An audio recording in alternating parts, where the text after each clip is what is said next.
I remember when I lost my mind.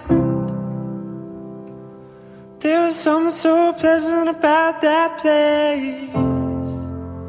Even your emotions had an echo in so much space.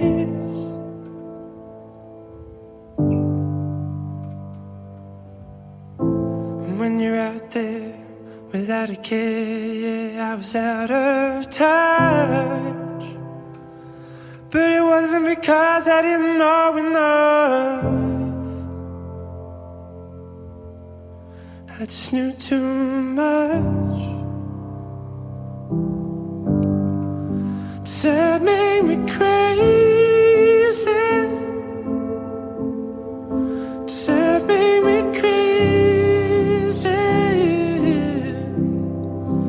It made me crazy.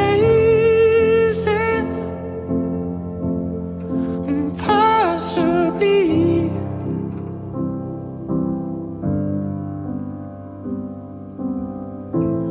And I hope that you are having the time of your life. But think twice. That's my